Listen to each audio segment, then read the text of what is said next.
And guys, in this next video, you're going to see the moment a criminal was caught by his own CCTV cameras taking part in a gun deal before armed police raided his home.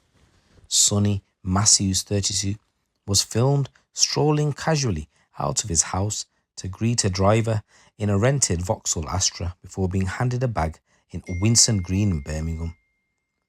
A minute later, Massey took a picture of the contents of the bag, a pistol capable of automatic fire which was loaded with 7 rounds of ammunition.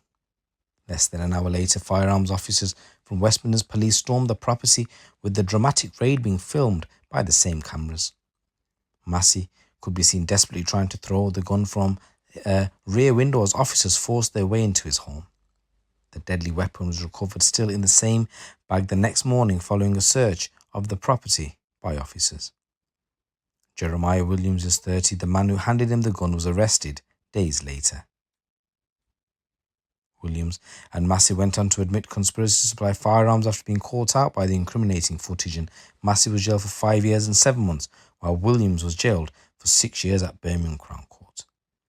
Detective Chief Inspector Bryn Robbins from West Midlands Police's Major Crime Unit said, "It's quite fitting that a CCTV system designed to deter and catch criminals ended up catching its owner in the act of a serious crime."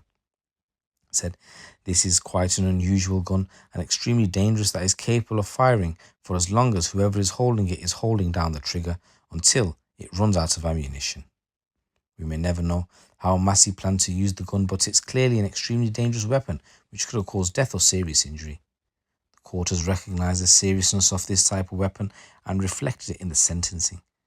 Those involved in the supply of lethal firearms can expect lengthy prison sentences, and it's great that we've been able to take it off the streets and that the 2 people involved in its sale are off the streets as well."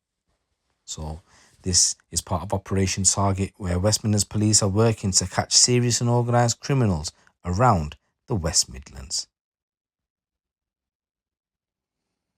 And in this next news story, a teenager has admitted murdering 3 young girls in a knife attack at a Taylor Swift themed dance class in Southport in July last year.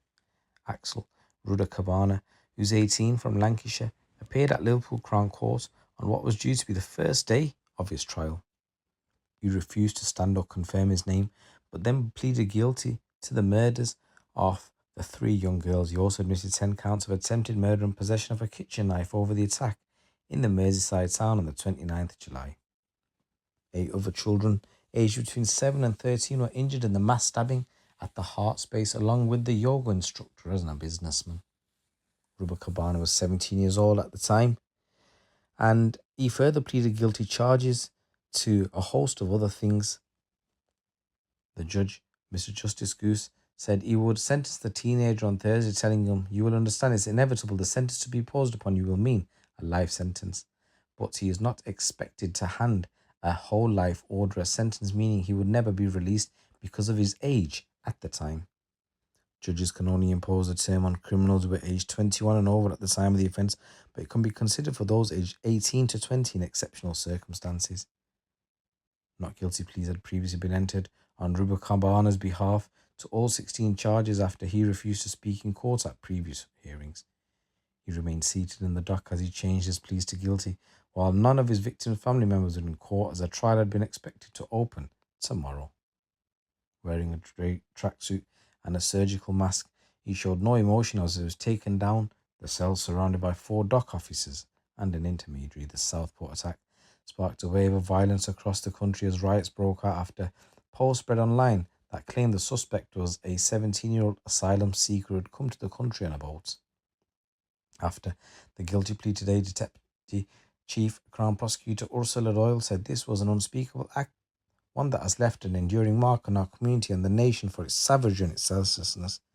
The start of the school holidays, a day which should have been one of the carefree innocence of children enjoying a dance workshop and making friendship bracelets, became the scene of the darkest horror as Axel Rukabana carried out his meticulous rampage. It's clear that this was a young man with a sickening and sustained interest in death and violence, and he has shown no remorse. Just want to say rest in peace to the victims, and my condolences go out to their families.